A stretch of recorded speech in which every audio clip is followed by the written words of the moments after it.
Traveling the Vortex.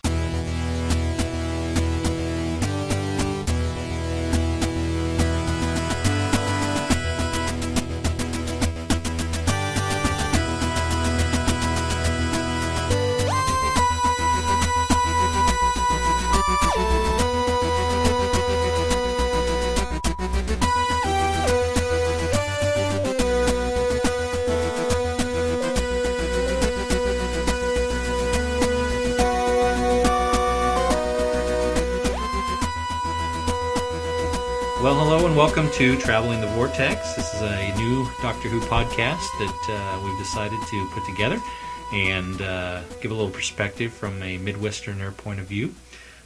With me here is Shaun Collins. Hello. And Keith Miles. Hello. And my name is Glenn Bartlett, and we want to welcome our listeners to our very first episode of Traveling the Vortex.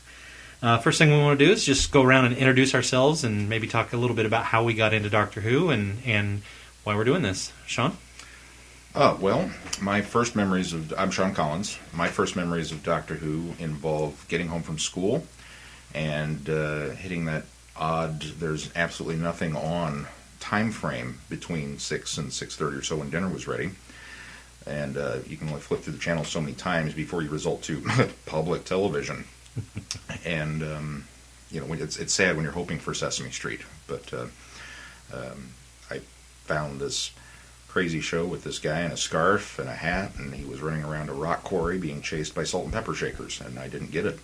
But I tuned back in week after week after week for these little half-hour installments, and I've been here ever since.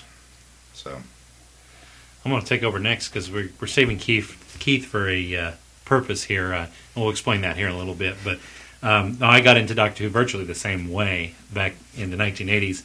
It was the same kind of thing, just flipping through the channels, nothing on. And actually, my first encounter was when we moved to a little town called Holcomb, Kansas. I had a little black and white TV, and we'd first moved in, and parents are moving in, the furniture and whatnot. And I go into the room that's going to be my room, and I plug this thing in, and I'm playing with the rabbit ears. And I get this really grainy, Jerry, just can't see what the images are quite, but there's just looks like something I'd like to see. And I remember seeing the open and realizing that it's Doctor Who. Best I could do. So I got bored of it because I couldn't see it anymore.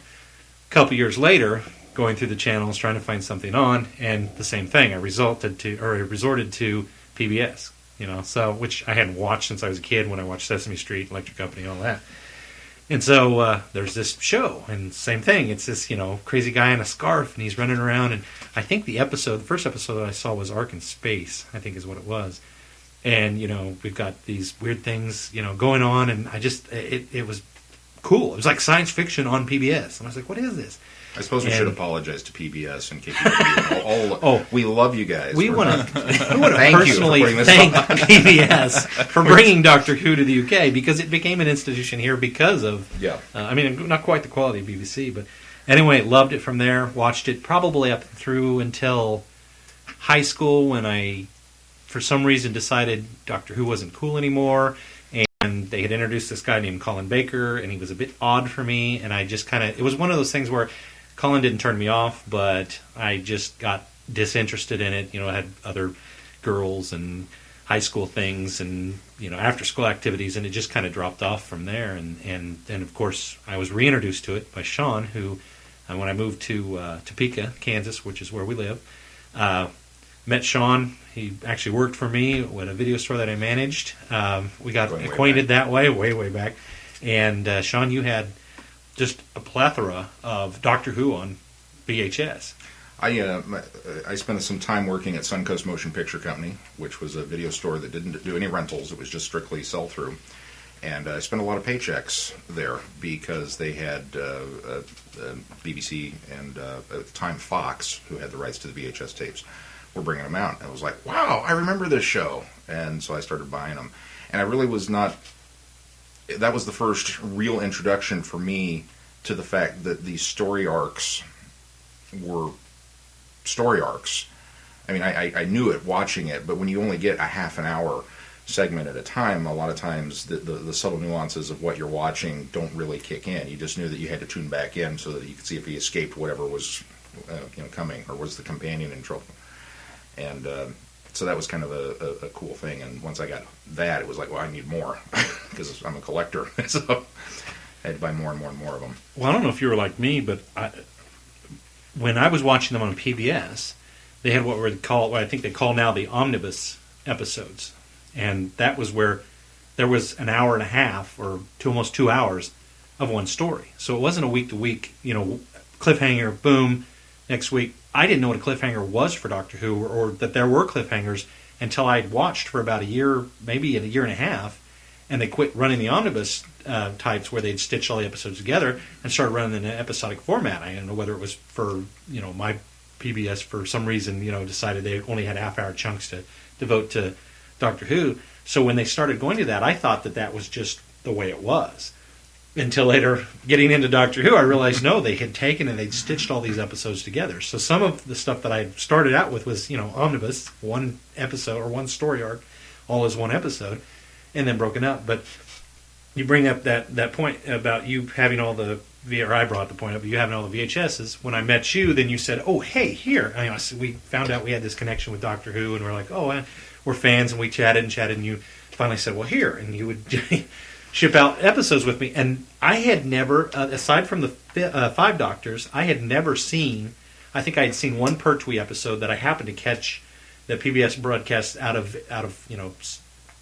PBS, they had a real knack of showing Tom Baker, and then halfway into the 5th Doctor, Peter Davison would go back and show Tom Baker again for some reason. So I was kind of sporadically getting it. Well, but I had seen a Pertwee, but that was it. And aside from the 5 Doctors, I'd never seen any of the early stuff. So Shaun loaned me what he had. And, of course, you had some Hartnell in that collection. You had some Troughton in that collection. And, of course, more importantly, you had Sylvester McCoy, who I had never experienced. I knew he was around because I think I'd catch glimpses of him when I was a kid, or younger, knew that he existed, had seen some, caught pieces of on PBS, but knew he existed, but had never seen that. So you kind of bookend my Doctor Who experience as a kid when I got back into this. There's a strange, for me, it's always a worry, because it's not necessarily that I don't think you fall away from the show. With us, honestly, I think the show falls away from us, especially here in the States. I think it's difficult to maintain that. I mean, it's obviously a lot better now, and the miracle of illegal downloads, which we won't talk about, this stuff's available. But forgotten goods. Same situation. And anytime I would come back to the show, and it would be different. There would be a new Doctor. There would be a new opening title sequence even. And Sylvester McCoy's in particular, it was so far removed from what was Doctor Who. And I would watch it, and what is this? I'm not quite certain what this is. And the theme music was there, but different. The graphics were there, substantially different. And you were always a little, And then the TARDIS showed up.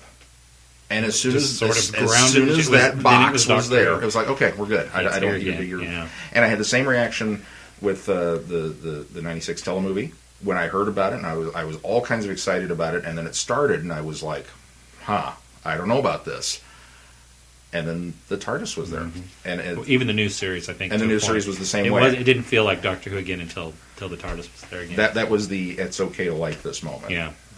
But... So the TARDIS is really the grounding point for the show. I don't know that it's a grounding point, but it's certainly one of the most central themes. It's probably the biggest and most obvious central thing that anchors that show, that says this is Doctor Who. It's the third character. You've got the Doctor, whatever companion he's running around with, and the TARDIS, and the TARDIS is well missed when it's not in an episode as much, and it's well missed when it seems like the TARDIS has been lost, which has happened before, But now, Keith here is the reason he's been very quiet so far, and I'll just let him explain. I am pretty much a Doctor Who virgin. I've seen a couple random episodes, one like Saturday afternoon on Sci-Fi, so knowing that it's Sci-Fi, it was cut up and things were left out, and it jumped all over the place. One episode I watched had Eccleston in it. Next thing I know, it's Tennant, and no explanation of why they're different. And I've heard about Doctor Who for years and just hadn't gotten into it. And when Glenn mentioned to me that he was thinking of starting a podcast, I said, well, I haven't watched any Doctor Who. I want to. I just haven't gotten around to it. This would be a good way for me to get into it. So Keith is our virgin, who we are now introducing to Doctor Who, and you as the listener get to experience that along with us as well. So, and for you fans out there, is there any greater joy than meeting someone? There's twofold. One is that connection that you and I shared, which was, you know who? And all of a sudden there's that, and you have something to talk about, because the span of the show, obviously it's been on forever, and you've got all these different things that you can talk about. But then there's the like how you came to it, how I came to it, which episodes, which Doctor is yours, and you have all those fun little experiences. But then you get the people that don't know, the newbies, and they're interested, and you seize that opportunity with both hands, and you're like, yeah, come on.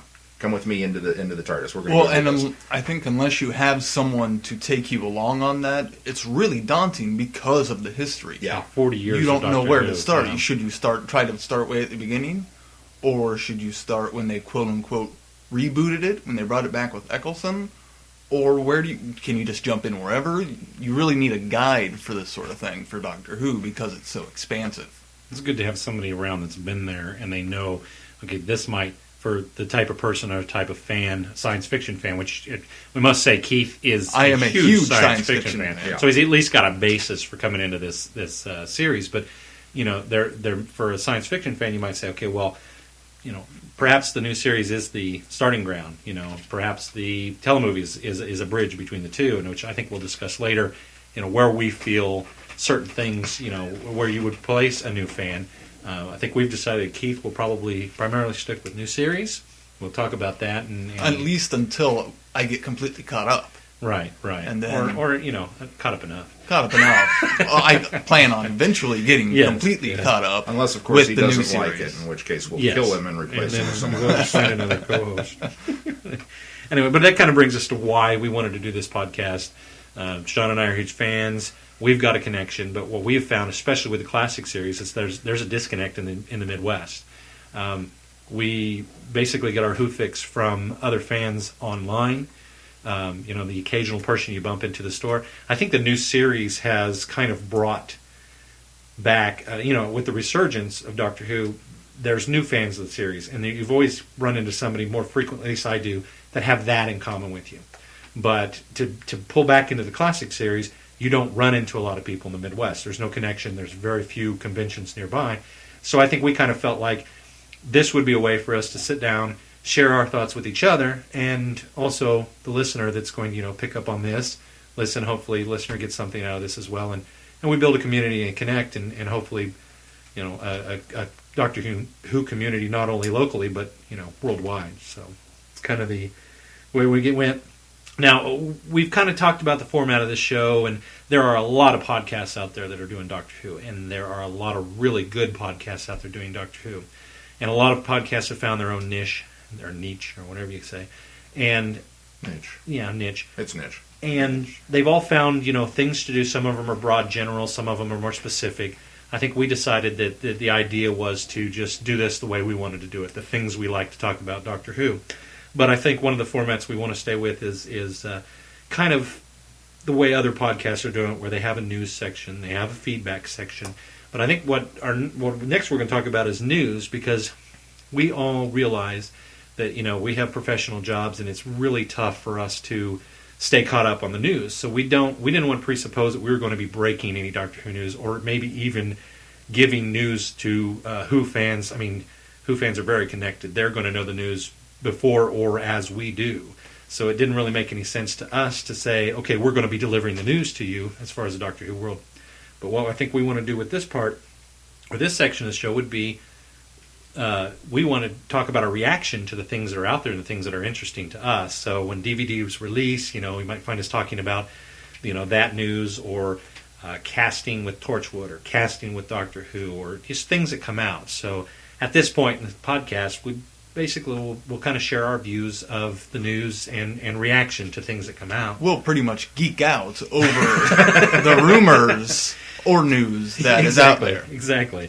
So, and, you know, listeners will share in with that, and hopefully that brings us to our next part here, and this may not necessarily be in this part of the show, but feedback as well. We want to hear from you. We want to hear from the listeners. There's going to be a lot of times that we're talking about Who, and somebody else is going to go, no, you're way off base. That's not how it happened. And we want that feedback. We want listeners to come back and say, no, this is how it happened in Pyramids of Mars. You guys are remembering this wrong. Or we want people to come back and say... Which is a distinct possibility. Yes, absolutely. None of us are so well-versed that we know what we're talking about, and people will call us out on it, and that's terrific. The fortunate news is the show has been on longer than we have been on, but, we're not that old, but...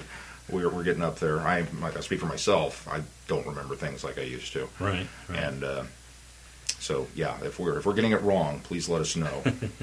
But also feedback. Hopefully, it'll let us know how we're doing. If we're getting it right, let us know. Exactly. If there's anything you want to hear us talk about, absolutely. And if there's, say, we do a review of something, and you want to send us your review, we'll take MP3 files. Audio files, just send them to us. We've got a Google Voice set up, and we'll be able to take information that way. If you want to send us an email, send us a text, we'll go to our Twitter page, which we'll talk about. Our Twitter feed, we'll talk about later as well. But so give us feedback. Let us know what you think. Well, that gets us to the prime part of this show right now, which is we're going to review Christmas Carol, because no better timing for us to be recording this now when the Christmas Carol just aired a week ago. It's been just a little more than a week now that the Christmas special for Doctor Who aired in the UK, and a precedent was set as well because it actually aired on BBC America on Christmas Day, which they had never done before. In the past, I think the closest thing we ever got to it was The End of Time Part 1 aired on Boxing Day, the day after, which was incredible. And I think, it kind of skirts the need for Who fans who, want their Who now. It kind of skirts the need for that, go out there and get it on a torrent. And the BBC maybe doesn't get, the revenue generated from that, especially BBC America being a commercial-based TV station. So, well, and I would think they would realize this, and especially because from what I've heard about all the previous seasons, they were weeks behind. Yeah. Or if not months. The first season was actually a year behind. Sci-Fi didn't pick up on Doctor Who until a year after it had already aired. And props to Sci-Fi for that, because it wasn't even BBC America. Yeah, it was Sci-Fi, or Swiffy, as they're now. Siffy. Which, because they aired the Christmas special the same day on both networks, BBC and BBC America, I would hope that's the beginning of their realization that, hey, we don't need to wait to air it on BBC America. Mm-hmm. Let's go ahead and do it the same day. Yeah, if there are any corporate bigwigs out there that do happen to catch this, good decision. That was we thank you, and of course, you should do more of it. We won't know for sure until season 6 starts if it was a fluke. That's true. Or they did that on purpose in preparation for it being that way in season 6, or they just wanted to do it on Christmas Day. In season 5, and I think even series past, they've released a week later, which I was perfectly grateful for, because you're not waiting an entire week, or more than an entire week. But the problem with Doctor Who fans is we want that fixed now, and so it's really hard to avoid the internet for a week and stay spoiler free so that you can watch it on BBC America. So it really behooves BBC America to say, we're going to air it in that same weekend. It doesn't have to be simultaneously. I mean, it can't be. We're obviously 6-7 hours behind. Oh yeah, or more behind the UK. So, and isn't it funny that we've just in the short conversation we've had already, that we've ranged the gambit from picking it up in bits and pieces and static on a public access station and being grateful for that, to now we're complaining, guys, we need this day and date, time and time. You got to release it on BBC America at the same time so we have access to it. It's kind of funny, but we've come a long way. Yeah, I think that shows the dedication that the show inspires in people. Yeah, that absolutely. We need it now. And I got to comment on this. You're going to kill me with the wait, because my Who viewing habits are to wait until the season is done, and I record them. Blasphemy. And then I get to devour an entire 13-episode block in a couple of days. It's just more, boom, boom, boom. Well, that's typical of you for a lot of series, as well. And it is typical for me Yeah. for a lot of series because I don't have a lot and of that free can time to be spend on that it. can be a pleasureful experience as well because Mainlining Yeah. shows can be, Oh, yeah. depending on the Is show, that what it's can be called? so There's a good. term for it? Mainlining. I like it. If there's not, he's just coined it. I've heard it on other podcasts. He's so gonna give credit I where can't take credit's credit for that. I was but all set to jump in with the copyright. mainlining shows can be absolutely phenomenal. But on the same token, I am a huge Lost fan. I mainlined season 1 and half of season 2, and then was watching them as they aired.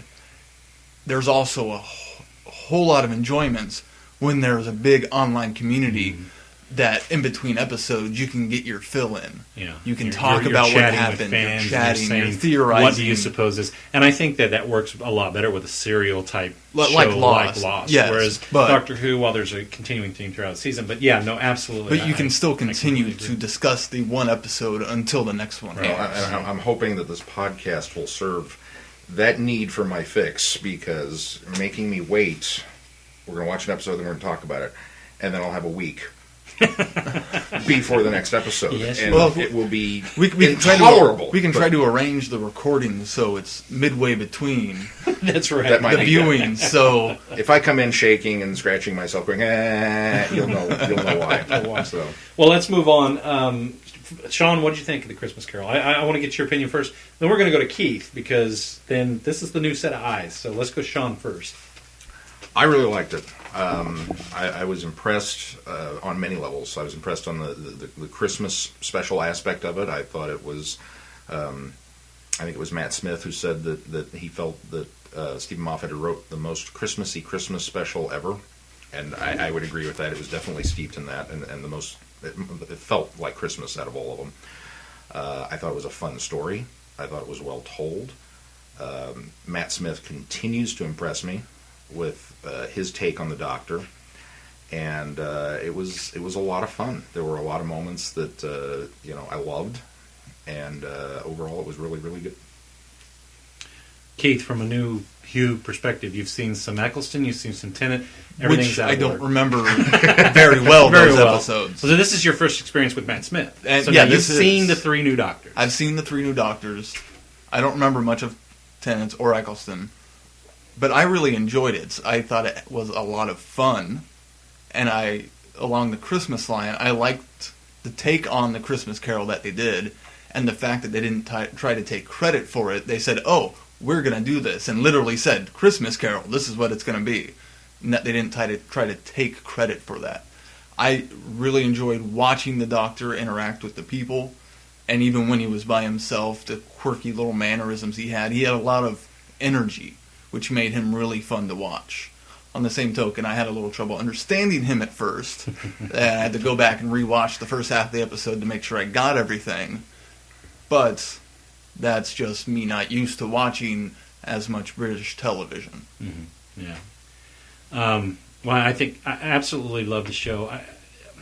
I think if I were to rate, between all of the other Christmas episodes, this is now my favorite Christmas episode. I can't go as far to say this is the best Doctor Who episode there was, but I would definitely go to say this is the best Christmas episode. And the most Christmassy feeling, as you kind of alluded to, is it had the Christmas theme, and it really pulled it all in together.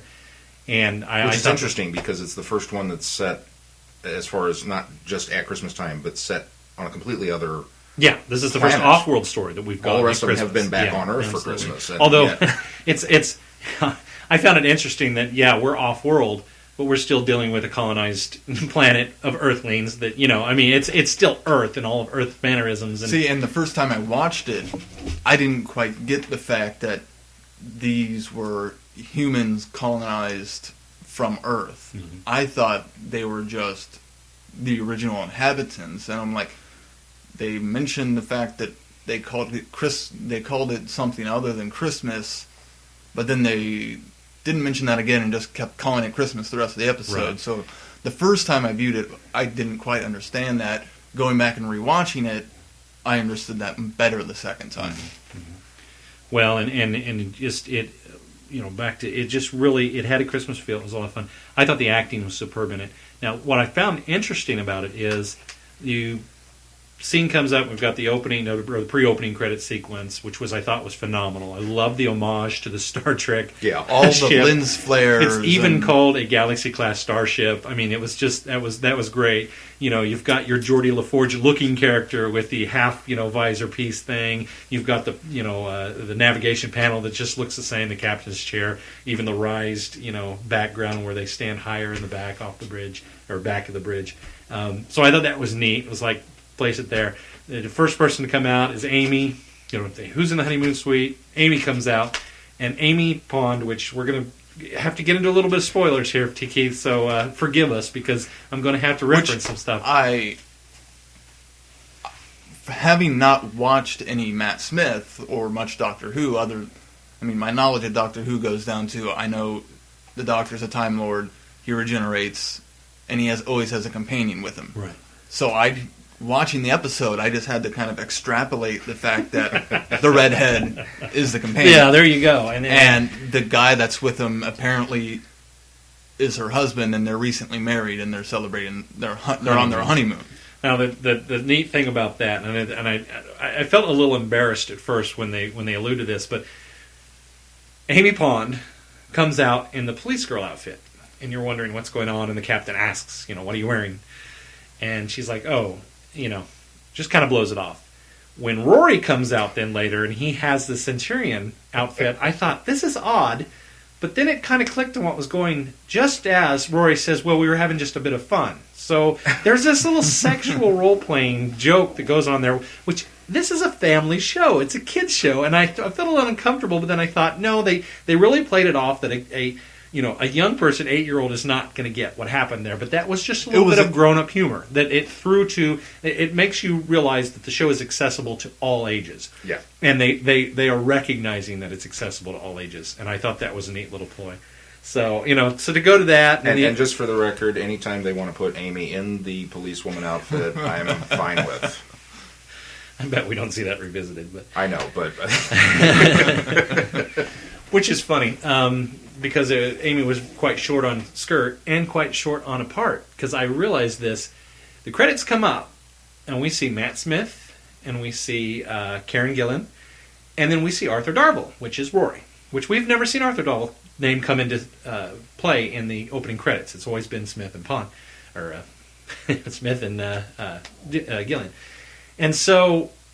Arthur comes in there, and that, I think, solidifies the fact that, yes, we've got a second companion now. Amy and Rory are now, married, and he has become a full-fledged companion of the Doctor now. So I thought that was interesting. And then, in turn, for the majority of the episode, it's a companion-light episode. There is very little Amy and Rory in this.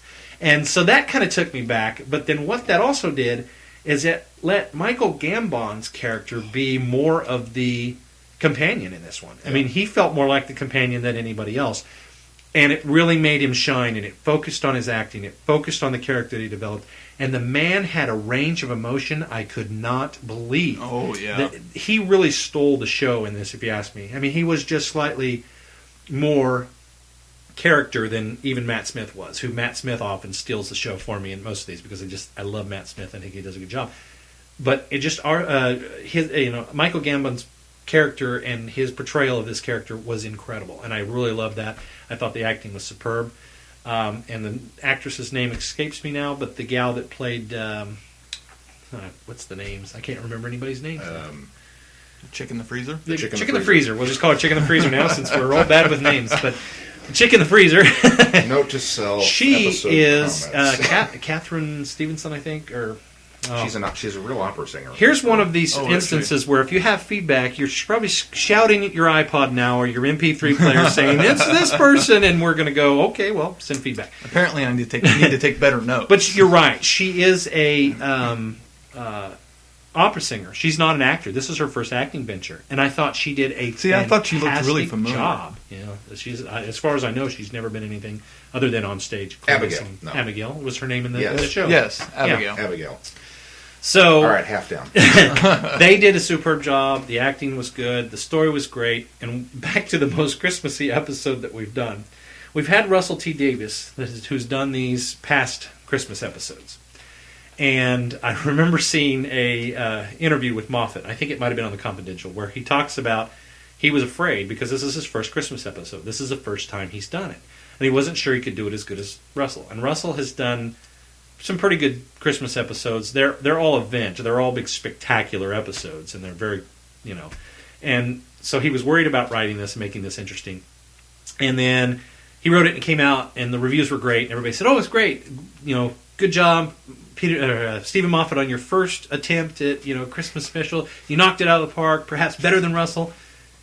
And I thought, wait a minute. He cheated. He took A Christmas Carol and adapted it.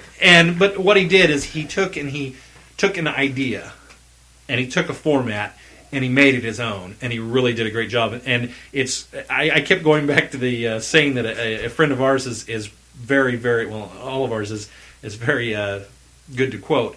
It's that good artists borrow, but great artists steal. And that's what he did here. But he really did. He made it his own. He built the story around it, and it was phenomenal. It was a lot of fun. Something that Keith and I briefly touched on last night was Stephen Moffat has, just in my humble opinion, I love Russell T Davies, do not get me wrong, and I'm very grateful for the man coming into our lives in the way that he did with bringing this show back and doing it right.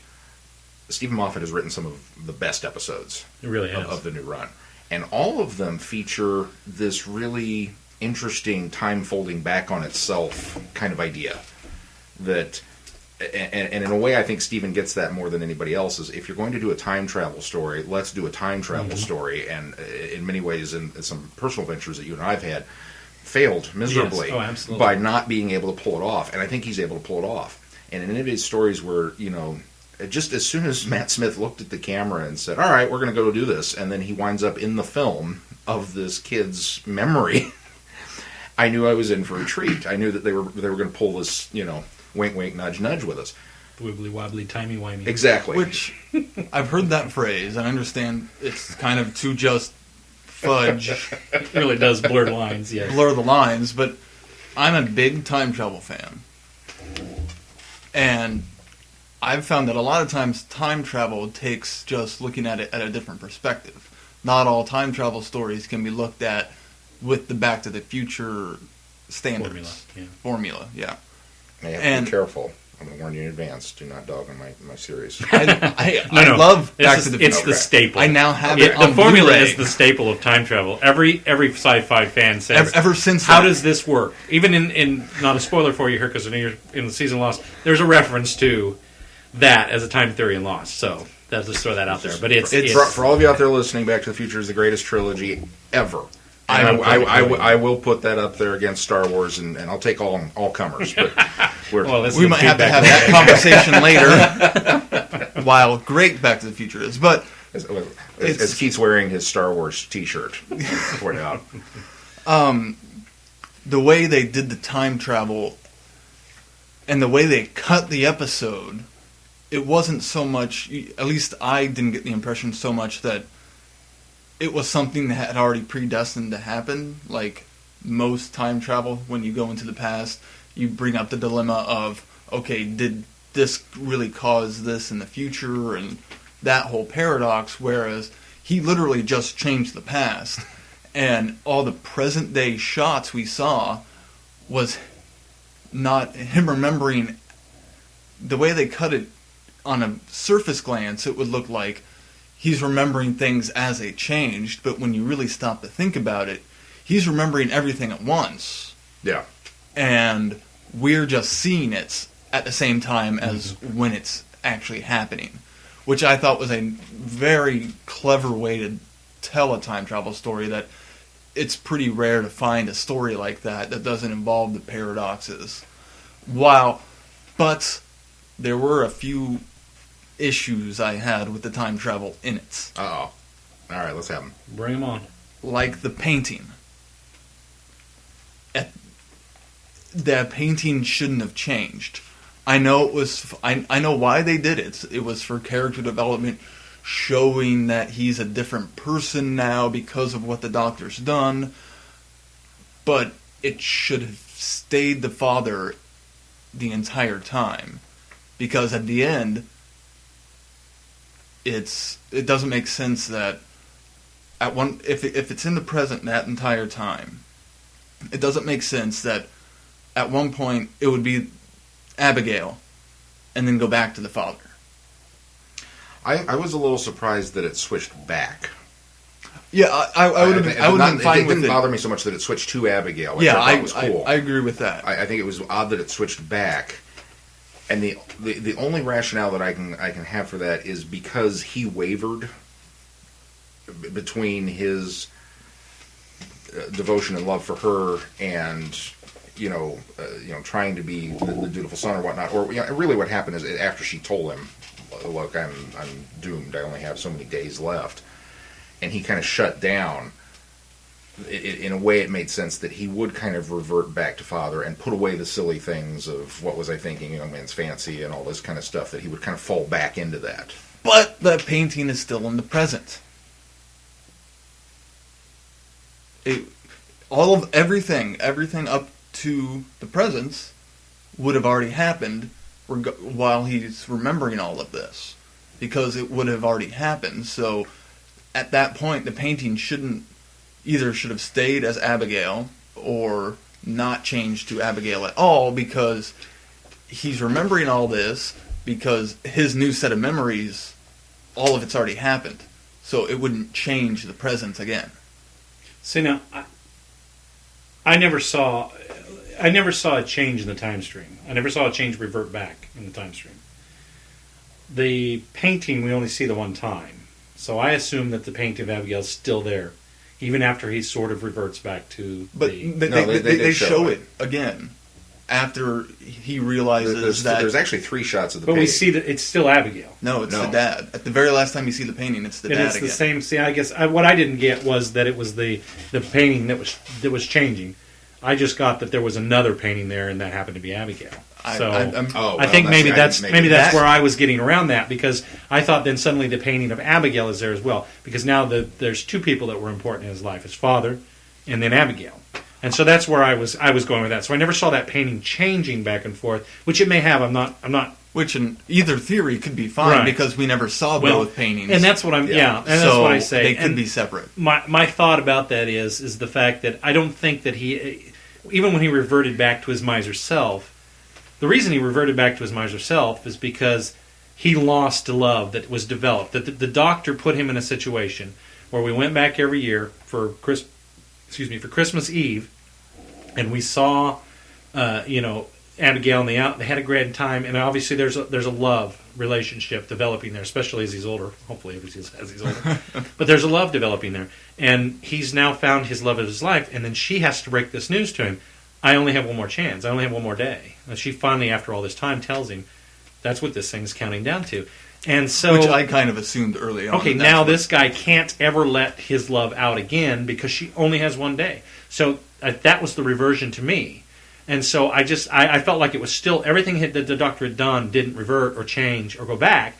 But his character, who at one point, the memories were good and became good, and he did. He found the space in his heart, the goodness in him, and found it. But at that point of that reveal of her not having any time left to live other than the one day, then brought it back to full circle. Now I'm the miser again. I'm the guy that is going to, basically has lost love because he has one more chance. And what day do you pick to? Which, and I interpreted that as them saying, even if you go back and change the past, you're still going to be the same person you are. And that might have been what they were telegraphing there, are going to be the same as what you are, regardless of what you try to do in the past. Right. Almost like the universe will course correct to make you still the same person. But they fudge that a bit, too. And this is the only part that I have. That's the only problem I have with the time stream here now. That was the other thing. It was cleverly done that the Ghost of Christmas Future element of this is, okay, now show me my future. And he says, I already am. And the child is there. His younger self is there. Which is genius. Genius. Great storytelling, and I love it. But it doesn't work for how this was working linearly, because now he has already seen himself back when he was little. Now, in his mind, he's only made that memory now. And I understand that. Wouldn't he not truly remember until he got back to the present? or to the past, till the young perhaps, but himself ended back. And as the proper Doctor time. has gone back and is changing these memories, that event hasn't occurred to the time stream of our older Michael Gambon character. I wish I could remember his name. Sardic. Sardic, thank you. Sardic's younger memories, are changing as we go in his natural time stream as he is in the present. So that kind of excuses that, except as a child, if he's already seen this, you think he would have already started to change the way he was, and that would, and maybe that's the paradox there that ultimately changes him, because he does. He goes up to slap the child because he's so mad, and then realizes, no, I can't do this. I'm not my father, and that's where the warm, his heart grows like the Grinch, Which, and 3 times, 8 times, whatever it was that day. While the reveal was cool that he was showing this to the younger version, then you have the whole paradox of 2 people being in the same time. That's a Here we go. paradox, and especially when they go to touch. Because I know a lot of Doctor Who fans had a problem with this, because as most listeners Just that as are a listening time to this travel show, fan, I had a problem with it. just as most listeners know, the Doctor Who universe has set up a device, at least back in the old days, of the Blinovich limitation effect. Blinovich limitation effect. It doesn't roll off the tongue very easy. And essentially that sets up a paradox, that if 2 beings, 2 persons in a time stream meet, it creates a paradox, for one. And number 2, which they have alluded to in the past in certain episodes, is that if they are to touch, there is an or some sort of energy discharge. I've never gone so much to say that it rips a hole in time and eats space and whatnot, except for... Which most time travel things, it would. Well, and Rose actually damages the time stream at one point in a episode earlier on, Father's Day, which this, not named this, but is alluded to by the Doctor when he tells Rose not to touch her younger self, and also not to touch the TARDIS when it's repairing itself. So that's been, put in there. And I had a little bit of a problem with that, knowing that that's out there. But on the flip side of that, when they hugged and I went, oh, nothing happened, then I thought, well, this is Moffat saying, okay, we're skirting over that now. We're not going to adhere to the quasi-canonical reference that we've had that in the past. And maybe it's situational. I mean, the Doctor only went back and did certain things. I think some people also had a problem with the fact that if the Doctor's going back in time and he's changing this, he should be setting up several paradoxes along the way, which I don't think he's done. I think Moffat has a nice job of, as you mentioned, folding time into itself and doing a good job of it. But he never really got crazy with it. The Doctor has always, in the past, the Doctor says, we can't go back and change this because it creates a paradox. But the Doctor is very well known for bending his own rules. And he does it when it suits the situation, and I think that the Doctor's very careful about that when he does it. He knows what he's doing. He's very knowledgeable about time. He's the only Time Lord left. He's, the person that's going to make this work. So I think going back and changing the small things, but one of the things that I heard complaints about online was there's a surplus population, as they call it, of frozen people that he's been collecting, that it's out of the Doctor's character not to let all of them out. And I thought, there's a plan here. He knows if he can change, what's his name, Sardic? Sardic. If he can change Sardic's character, perhaps eventually Sardic will feel the need to let the surplus population go. That he's just got to change that character, and that fixes everything along the line. Well, and I think he also, he referenced to, there's something not right about this, and numbers on all of them. I think he knew, I don't know when, but he knew at some point during the time that they're all dying. I never got that, because this is a reason why. As he asks Abigail about the number, what's this number? He notices it. He's, very aware of what's going on. He notices the number and asks her, and she says, oh, that's particular to each person. But the Doctor just kind of brushes that off. And that was a little weird to me, that the Doctor wasn't more inquisitive to what that was. But it wasn't central to the plot at that point, and it wouldn't have made for a good story. And this is one of the things that you will come to notice about the Doctor, and this is a lot of fun. There are things that escape his attention. They shouldn't, but they do. But then there are other things that Sherlock Holmes would not have found. And he picks up on immediately, like, why do you have your chair sitting here with your back to the picture and you hate Christmas? And, oh, you're that guy. Okay, now I'm going to fix this. Exactly. And just boom. He launched over the entire setup of the plot to get us to that point, but then misses a moment like, why are all these people have numbers on them? I agree with you. I thought it was kind of interesting. And I assumed that his subconscious was working on the problem. Yeah. And that eventually he would come around to reveal it. Now, I was with you. I kind of thought, as soon as I saw the number and then it counted down when they put her back in, you that knew shot got it. immediately was, You knew what- But see, now what Keith's saying is he thought that maybe the doctor worked that out. Well, I I think- never got that impression until Sardik reveals that to the doctor. yeah, later. When the doctor says, I'm sorry, I didn't know. Yes, I exactly. was like, So the wow. doctor never worked that No, out, that's true. and You there, did and say that maybe isn't part of his character. But I go back to the fact that the doctor's human. Well, he's not. He's actually Gallifreyan and Time Lord, but he has human characteristics. He's half human. Well, we'll get into that when we review that movie. We'll get into that later. There's people cringing now out there going, I know. No! I threw that But up there anyway. just for them. So we'll get into that. But he certainly has characteristics of human. He has an affinity for humans. He goes to Earth more often than anything.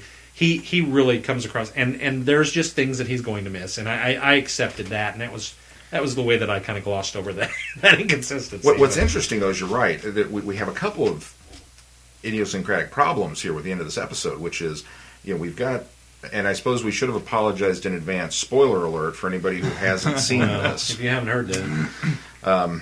But, we do have this quote-unquote surplus population. They're all frozen. They're all down there. And like you said, realistically, yeah, they're all probably in some various form of, that their lives are not going to be prolonged being let out of those See, freezers. I never got that. I never got that from anything else other than her number. but Other than her number. they all had But- numbers. They all You're had right. numbers, You're so right. one has that number. You would assume they would But too. it's very out of character for the doctor not to fix that immediately. We've also come into the problem of, okay, he's changed Sardik so much that the machine doesn't recognize him anymore. Yeah. So what Which was happens an to interesting what twist. happens to the planet now? We've Yeah. got this cloud cover that you were able to control and occasionally let fish through, and now you can't. And Abigail is the fix for that problem temporarily to save the ship. But But what happens later Yeah. when we've got this isometric controls, which I thought was a clever nod to Pyramids and Mars when he's trying to explain that to the. Anyway, that's for another story, another time. But it was a nice little nod to Who fans going, oh, isometric controls. And I thought the fact that turning the sonic screwdriver into a microphone and her singing was kind of weak. No, it's Sonic. It's a sonic screwdriver. I understand this is that the it's a first sonic time in many years now that the sonic screwdriver served a good purpose and wasn't a get out of jail free card. But This it was. But this is the first time that it was used as a get out of jail free card in the right way. It wasn't we fixed a plot hole. We fixed I an think entire plot. Not the entire plot hole, not the small, minute plot hole that says, well, get us out of this situation. I'm going to use my sonic screwdriver on a wood latch and it's going to work. That doesn't work. But the sonic screwdriver was as much a character in this as anything else, and that's why it worked for me. The sonic screwdriver comes into play from the very beginning where he's using it as bait. Half of it ends up in the shark. And what it that becomes a interesting- beacon to be able to summon the shark. I mean, it worked. I didn't have. I think my problem is, even though they figured out that it's the frequencies of the sound that Not necessarily the song. Yeah. that just they decided, okay, well, now the device won't work, so we'll just sing, and that will make everything better.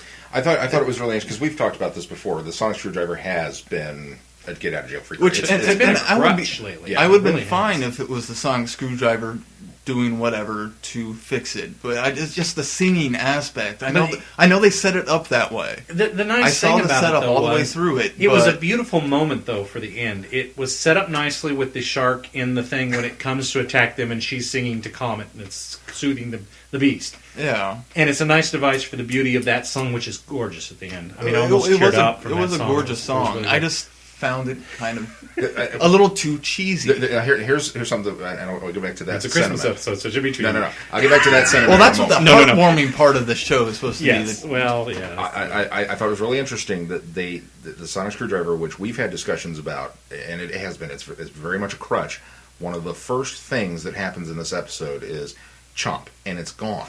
Yes. Oh. And it can't be fixed. No, that was and I wonderful. was like, and what happens in we- the future? are What we- happens yeah. to the sonic screwdriver later? are we going to, wow, all right. I mean, and I have to be careful with this because I remember, as a side note, I remember when Peter Davison lost the sonic screwdriver. Yeah, for a long period of time. And I remember thinking, what?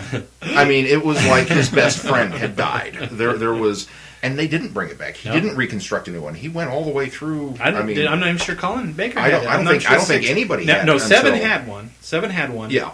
Well, in But the you TV know movie- what? He did. It was the TV movie, so there wasn't a sonic screwdriver, I believe, from Davison on to... I think it was out of the show. Once In Davison fact- lost it, that was it. We'll talk about this with the movie as well, but I have to bring this up because we're talking the sonic screwdriver here.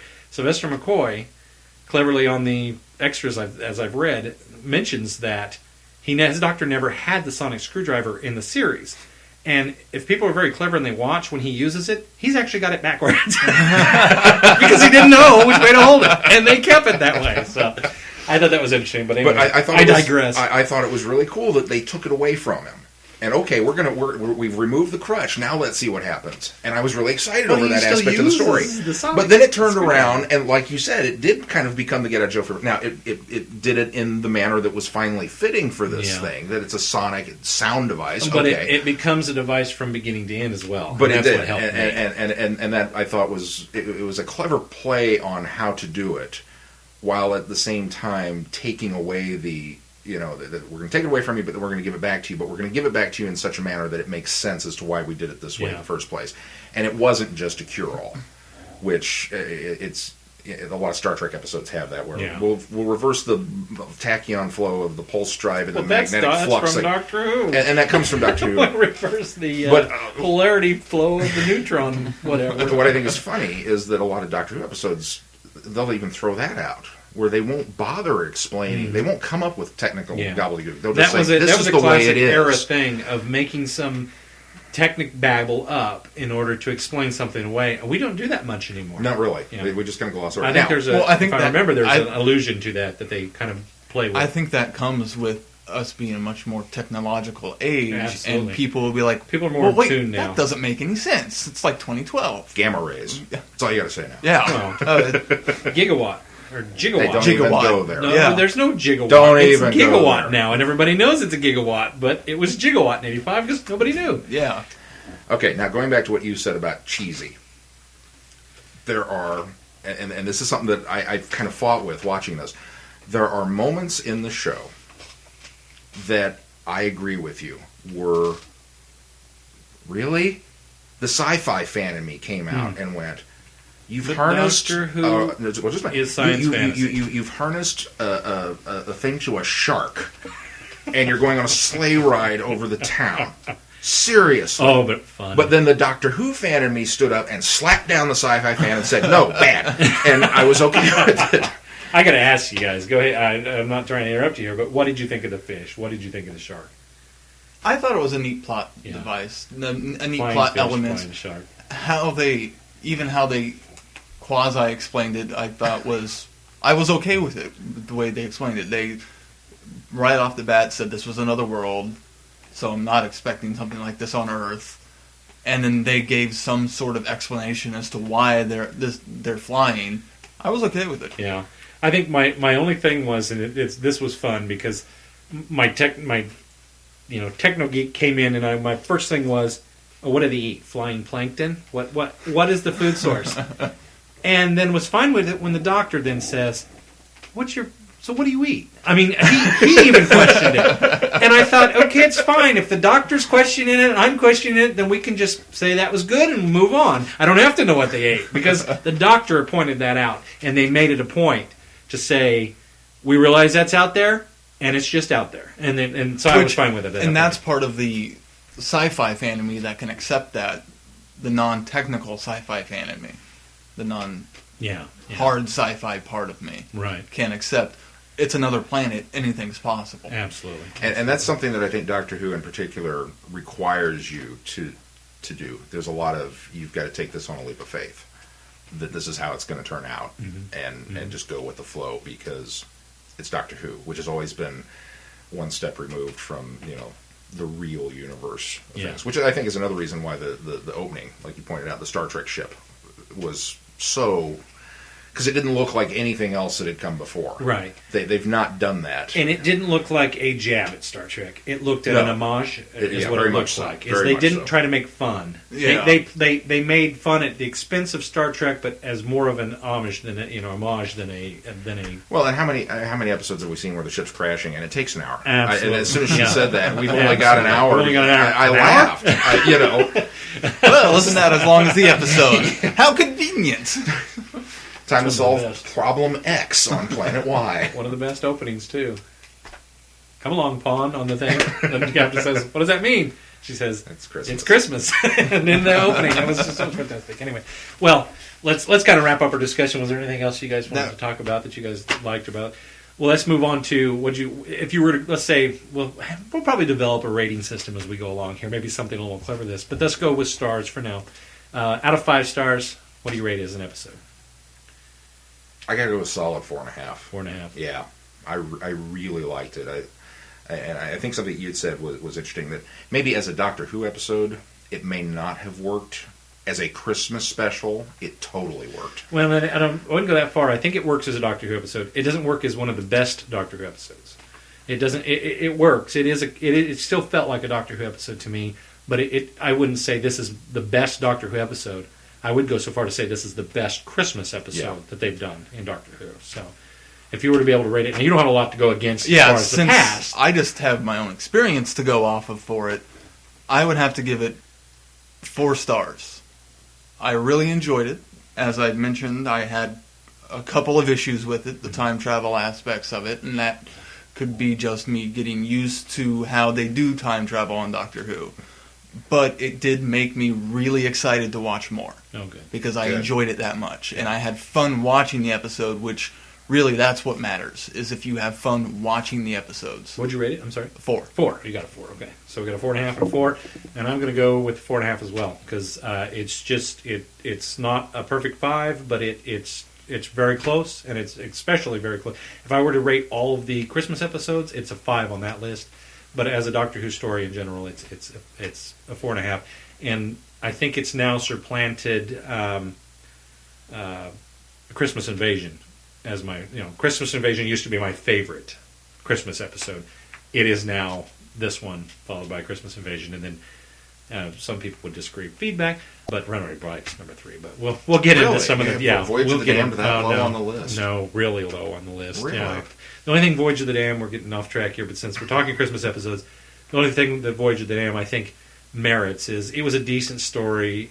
It was very disaster film, and I think that's what you may have taken out of That the line. could be It's it. very Poseidon Adventure. It's very disaster film.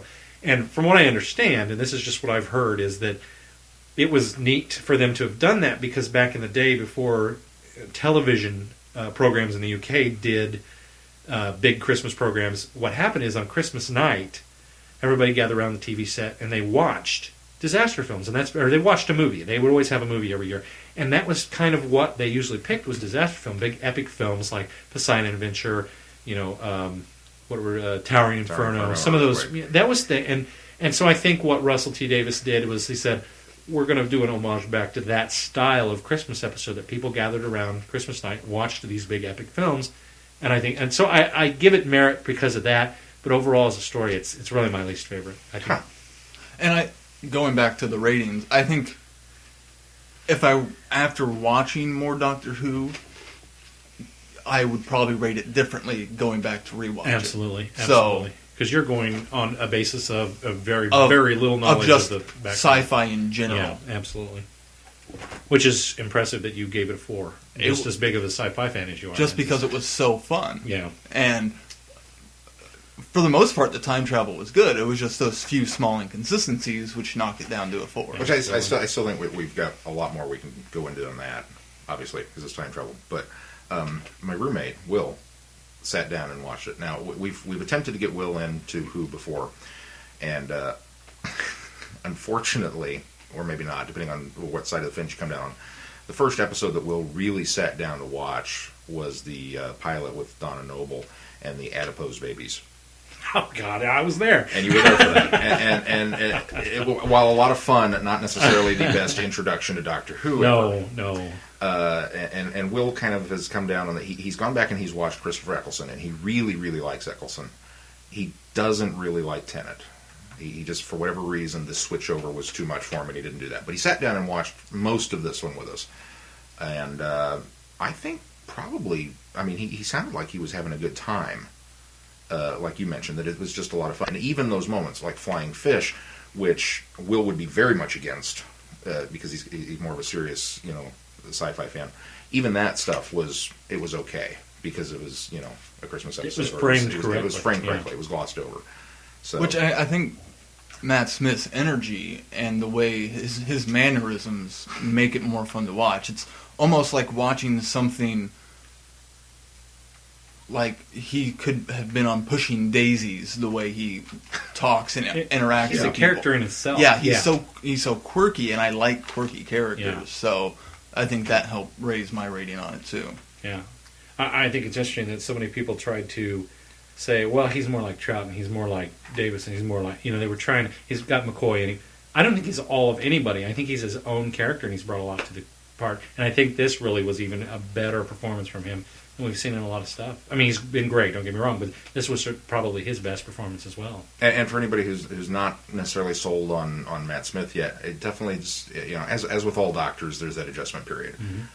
Give him a try. Give him a try. I think you'll find you've got to get open over mind the Tennant, show, leaving the show, and enjoy Matt Smith. And bow ties are cool. Well, let's move on, and we're just going to be able to briefly talk about this because it itself is so brief.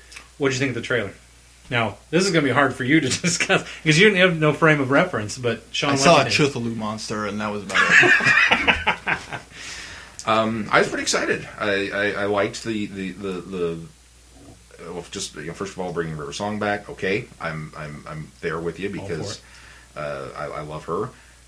Going to the Old West, or what appears to be the Old West. Yeah, I get the impression that's the 1950s, probably around Roswell. They just filmed that recently, actually, in the United States. Which was the first time they filmed in the United States. Right, it's the first time they've actually filmed in the United States. It's no, they came to New York. No, well, no, that they've set film, not secondary unit. There's been secondary unit for a lot of Doctor Who, but. Really? New York shots and things like that. Yeah, but I didn't know that. Yeah, no. This is the first time that they've actually filmed Doctor Who episodic with the principal cast in the United States. And they came to Utah. They came to Utah. Yeah. No, they're going along I think it's certainly I've seen rustic Midwest or Western. Yeah. But it's not set in the Old West. It appears to be set during. I think it's going to deal with the Roswell crash, but I'm presupposing based on the stuff I've heard about the. Actually, Shaun, continue, and I will. Oh no, I just I thought it was fun that was the main thrust of the preview was, hey, look, we're in the desert. It was kind of cool.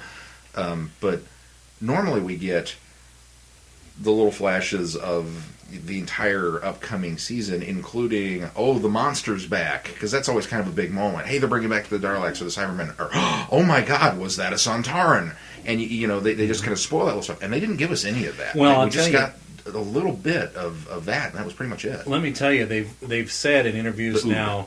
Peter, I keep calling Peter Moffat. Stephen Moffat has said in an interview recently that we're not bringing back any classic monsters this season. Really? And that we're not bringing back any monsters at all, which I don't know if you can consider the Ood a monster of this series, of the modern series. But we certainly saw an Ood, and we saw a green-eyed Ood, which in the past we've, the regular eyes and then the red eye, and then we've got a green-eyed Ood. So I was really intrigued by that we're going to do the direction with the Ood, and what, how is their storyline advancing within Doctor Who as well. But no, that was.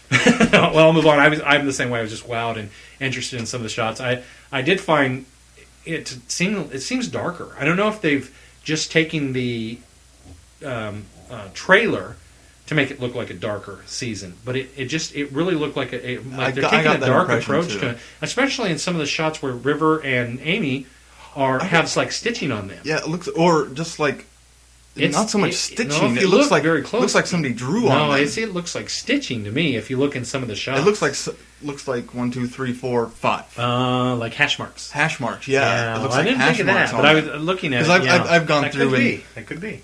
one of the websites I go to, io9.com, did a Good breakdown of Screen a bunch caps. of stills and Yeah. screen caps. So I was going through looking at that since So that may be what it be. It I looked like don't know. stitching to me, but they didn't reference that. But looking at the screen caps, that's what it looked like to me. And looking at those screen caps and their kind of analysis of it, I didn't read all of them. I just kind of more looked at the pictures. Mm-hmm. I like the pictures. Looks like you're right. It is Area 51. And Yeah. what really, really intrigued me about it, which I don't remember seeing in the trailer, but there was a lot going on in that trailer. Yeah, so, and there is. Yeah. which was the shot of the people walking up and a sign saying "Do not approach the prisoner," and then it's the doctor with this giant Yeah, beard, just the beard and in and a the- straight yeah. jacket. I'm like, whoa, what? Yeah, that Just- looks not incredible. even knowing anything about what's happened before, that just has me intrigued. Yeah. March cannot come soon enough. No, agreed. And it's going to be really tough this year when they split the season because we're going to get March to. Oh, you didn't know, Shaun. March to May, we're going to get like 6 episodes, and They're pulling a then Battlestar. they're going to come back in the winter, and they're going to come back and give us the rest of it. And there'll be a little mini cliffhanger hiatus for the summer months, which it's tough on us. It's clever though for them because I think killing people. me, Smalls. But think about it this way: you'll end up having more Doctor Who throughout the year It kind of spreads it out a little more instead of having to wait 9 months for a new episode. Because if we see 7 episodes and then turn around and get a Christmas episode 2 months later, so it kind of And balances then things out. most likely you only have to wait till March again, Right. Ah. Exactly. as So- opposed to 9 to 10 months. But it'll be tough, and I think it's a clever ploy. I think they're losing their audience in the summertime or in the warm months. You know, where people are going outside, people are out more. 6 o'clock hour, people are outside, and I think it makes sense to take that hiatus. And the UK has always been used to having Doctor Who on in the winter hours, in the nights when the nights are longer and people are in and they're watching television. And I think we'll see a dynamic change in the show as far as viewing habits of people, and maybe even in the United States as well. Because, I mean, our seasons go from September, when it's fall and starting to get cold and dark, and they end in May, and we take the summer off. And I think that we're going to be on both sides of that issue as well in the Which, United States. for the United States, is becoming less and for the shows themselves. Yeah, for the main ones, but now it used to be reruns in summer, yeah. and now it's Summer television Now now. there's all new programming, and some really good programming starts in the summer. That's right. Like True Blood is on in the summer. Well, that they're taking advantage of being opposite That's of the true. networks and pulling That those is people. true. And just maybe Doctor Who's a bad example because, as far as I'm concerned, it could be on every week. I mean, Yeah. I would not agree. I would not complain I if would it was agree. year round. But I think I wish there would be a lot more American television that would kind of latch on to the idea of a 13 episode season Yeah, I would agree. and just boom, here it is. Make it and all really good in 13 episodes instead of dragging us out over 26. because there's a lot of them that just you just can't support it. And then if you have to wait a year for it to come back, Or as even agonizing just- as that is, okay. But it allows you to digest it much more easily, or maybe just take the seasons and break them in half. Although, again, some of me is like, I don't know about that, but I like short seasons. As somebody who, what was the term you used? Mainline. Mainline. As somebody who mainline shows now, that is such a joy to be able to do that, and not, especially when you get into a longer show. Like Keith's introduced me to Lost, and we're in the middle of the 3rd season, and it's great. I'm enjoying it, but it's just tedious in some ways because it's like, man, we've Well, when got you so get much more something to do. so large, you're mainlining something that big. You're swallowing 6 seasons as opposed to up to 26 episodes or 24. Which and Actually, it somewhere makes it so shorter, much but- easier. Again, going back to like trying to bring new people into it. Oh, here, here, take my season 1. It's only 13 episodes. Oh, is that all? Yeah. And it's almost like they're not really I needing can to manage that in a week. Exactly. It's Yeah. not such an investment of time that you're like, we're going to force you to do this. But then once they get them, then they're hooked. Yeah.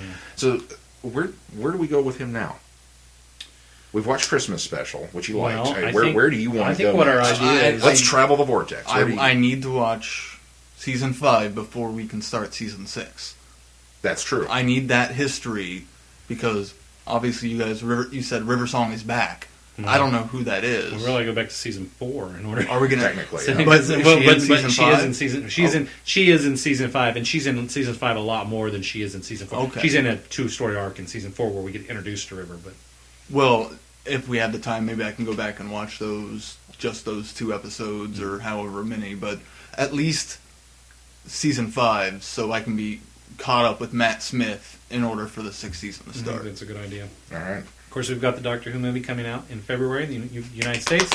We'll take a break and we'll review that as well. So we got a lot of good stuff coming up. So, Yep.